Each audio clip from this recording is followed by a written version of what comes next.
Hello दोस्तों, क्या हाल है। दिन गुरुवार 26 जून 2025। आइए बिना टाइम गवाए देश दुनिया की कुछ बड़ी खबरों पर नजर डालते हैं। आम आदमी पार्टी चुनाव में धमाकेदार वापसी। 23 जून 2025 को वे 4 राज्य गुजरात, पंजाब, पश्चिम बंगाल, केरल की 5 विधानसभा सीटों के उपचुनाव में आम आदमी पार्टी ने विसाधार गुजरात और लुधियाना वेस्ट पंजाब में जीत दर्ज कर ली है। गुजरात के विसाधार सीट पर आम आदमी पार्टी ने शानदार जीत हासिल की है और पंजाब की लुधियाना वेस्ट में भी बढ़त जंतर दिखा। यह जीत दिल्ली के हालिया चुनाव में गिरे हुए आम आदमी पार्टी के लिए बड़ी राहत और आत्मविश्वास है। इसके साथ ही अरविंद केजरीवाल की राज्यसभा की राह में आसान हुई, जिससे पार्टी को संसद में ताकतवर भूमिका निभाने का असर मिलेगा। अभी भी अरविंद केजरीवाल जी हारे नहीं है। आम आदमी पार्टी दिल्ली से भले ही हार गई हो, लेकिन आम आदमी पार्टी का अभी भी बढ़त। आपातकाल की 50वीं बरसी पर सियासी उल्टफेर। श्रीमती प्रधानमंत्री इंदिरा गांधी जी के टाइम पे आपातकालीन घोषित हुआ था। 25 जून 2025 को भारत में आपातकाल की 50वीं बरसी मनाई गई। भाजपा इसे संविधान हत्या दिवस के रूप में मना रही है, जबकि विपक्ष इसका विरोध कर रही है। बीजेपी नेताओं ने आरोप लगाया कि इंदिरा गांधी के शासन ने संवैधानिक लोकतंत्र को बाधित किया था। वहीं विपक्ष इसे राजनीतिक अवसर के रूप में लेता रहा। मध्यस्थता की इस वैचारिक बहस में देश का लोकतांत्रिक इतिहास फिर उल्टफेर पर रूप में आ गया। चलिए दोस्तों, ये तो पॉलिटिक्स है, ये तो होता ही रहेगा। हम बढ़ते हैं अपनी अगली खबर के लिए। ममता बनर्जी ने भारत से मध्यस्थता की अपील। पश्चिम बंगाल की मुख्यमंत्री ममता बनर्जी ने 24 जून 2025 को कहा कि भारत को ईरान इजराइल मौजूद तनाव को कम करने के लिए विश्व मंच पर सक्रिय भूमिका निभानी चाहिए। उन्होंने भूमिका स्पष्ट की है। भारत न केवल क्षेत्रीय शांति में योगदान दे सकता है, बल्कि अपने कूटनीतिक नेटवर्क से संकट को विनम्रता से नियंत्रित कर सकता है। पश्चिम बंगाल जी के मुख्यमंत्री जी का ये कहना है। दोस्तों, हिंदी भाषा को लेकर छिड़ा विवाद। महाराष्ट्र के भाषा संस्कृत विवाद में मुख्यमंत्री फडणवीस जी की बैठक। महाराष्ट्र में 3 भाषा नीति पर जारी विवाद को सुलझाने के लिए मुख्यमंत्री फडणवीस ने 25 जून को उच्च स्तर बैठक बुलाई है। शिवसेना के संजय रावत ने इसे हिंदी जबरदस्ती की पहल बताया, लेकिन सरकार ने कहा कि यह मराठी का सम्मान के साथ साथ शिक्षा के लिए संतुलित कदम है। बैठक में केंद्र और राज्य के कई वरिष्ठ नेता शामिल थे।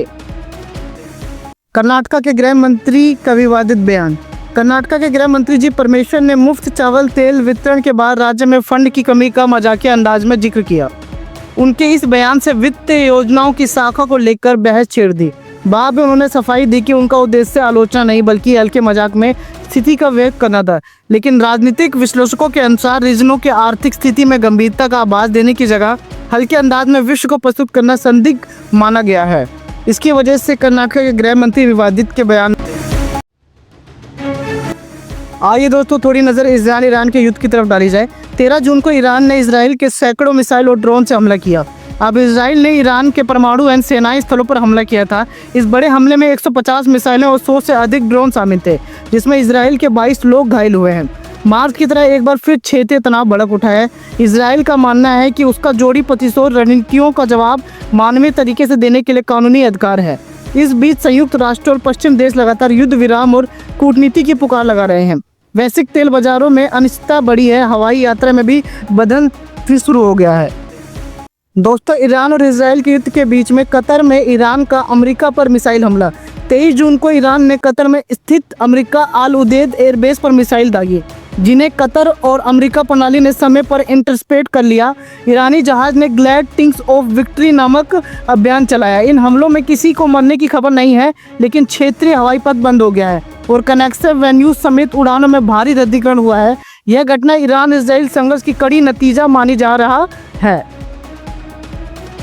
चले दोस्तों, हम बढ़ते हैं अपनी अगली खबर के लिए। G7 शिखर सम्मेलन कनाडा। 16-17 जून को कनाडा के अल्बर्ट में G7 सम्मेलन का 51वां सत्र संपन्न हुआ। प्रधानमंत्री, राष्ट्रीय अध्यक्ष, EU प्रतिनिधियों ने दुनिया के अर्थव्यवस्था, जलवायु परिवर्तन, वैश्विक स्वास्थ्य जैसे मुद्दों पर आम सहमति बनाई। प्रमुख उपलब्धियों थी रूस और आर्थिक प्रतिद्वंद्वियों की समीक्षा, उभरती अर्थव्यवस्था और सहयोग और ट्रांसपोर्ट उद्योग में ग्लोबल कार्बन टैक्स पर सहमति जताई है। बड़ी खबर, नॉर्दर्न आयरलैंड में हिंसक प्रदर्शन। 9 जून में नॉर्दर्न आयरलैंड में कई शहरों में गुंडागर्दी और आगजनी की घटना हुई, जिससे 81 पुलिसकर्मी घायल हैं और 36 लोग गिरफ्तार। इस तनाव की जड़ का अल्पसंख्यक समुदाय द्वारा कथित यौन अपराध का गोपनीय आरोप था। प्रदर्शनकारियों ने दुकान में तोड़फोड़ की और आवासीय इलाके में अशांति फैलाई। स्थानीय प्रशासन स्थिति संभालने में जुटा हुआ है और आयरलैंड की यूनिवर्सिटी और रिपब्लिकन समुदायों में तनाव व्याप्त है। दोस्तों भारत के रुपए में मजबूती, डॉलर के मुकाबले 75 पैसे बढ़कर 86 रुपये। 24 जून 2025 को रुपए सबसे बड़ा एक दिन में उछाल दिखते हुए 75 पैसे मजबूत होकर 86 रुपये प्रति डॉलर पर आ गया। इस उछाल के पीछे वैश्विक कच्चे तेल की कीमत में लगभग $4 प्रति बैरल तक की गिरावट प्रमुख कारण रही। ब्रेड क्रूड $67 और WTI $64 पर आ गया है। मध्य पूर्व में तनाव में कुछ गिरावट के साथ तेल आपूर्ति की चिंता कम हुई, जिससे आयात फिर सुधार हुआ। इसके नतीजे स्वरूप भारत का व्यापार घटने और महंगाई नियंत्रण में मदद मिली। निवेशकों में राहत तो बाजार में सकारात्मक भावनाएं लौट आई। दोस्तों एक नज़र स्टॉक मार्केट की तरफ डालते हैं। स्टॉक मार्केट में IPO बूम और लक्षित सुधार। पिछले 6 महीने में भारतीय स्टॉक मार्केट में लगभग 14% तेजी आई है, जिसके चलते IPOs और सेकेंडरी सेल्स में तेजी देखी गई है। इस सप्ताह $1 बिलियन के IPO प्रस्ताव और 47 कंपनियां IPO की मंजूरी चाह रही है। हालांकि विदेशी निवेशकों ने इस साल $10 बिलियन का शुद्ध बिकावली किया है और घरेलू म्यूचुअल फंड की प्रविष्टियां 13 महीने में सबसे निचले स्तर पर हैं। विश्लेषकों का कहना है कि बढ़ती आपूर्ति और कम फीस बिक्री मांग के चलते बाजार में गिरावट का खतरा बढ़ रहा है। इसके अलावा मिडिल ईस्ट तनाव में हलचल रोकने के लिए तेल की कीमतों पर निगाहें बनी हुई हैं सब। आइए दोस्तों एक नज़र खेल की तरफ डाली जाए। इंग्लैंड दौर पर भारत की शुरुआती झटका, बुमराह की रोटेशन पॉलिसी। इंग्लैंड और भारत बनाम टेस्ट में इंग्लैंड के हाथों 5 विकेट से हार के बावजूद भारत क्रिकेट बोर्ड नया अभियान पर अड़ा है।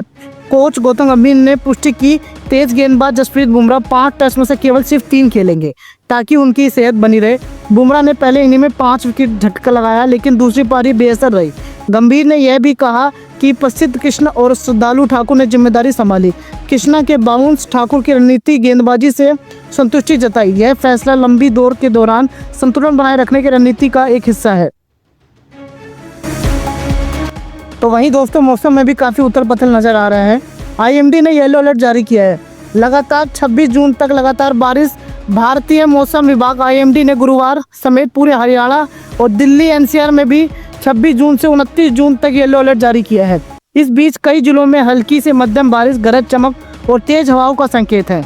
मानसून की वास्तविक शुरुआत पहले के अनुमान से कुछ पीछे की चक्कर अब 26 जून के बाद की गई है। शहरों में तेज हवाएं 30 से 40 किलोमीटर प्रति घंटे की रफ्तार से हवा चलेगी। राहत भरे हालात बने रहे हैं, लेकिन जल भराव और ट्रैफिक प्रभावित हो सकता है, इसलिए लोगों को सतर्क रहने की सलाह दी।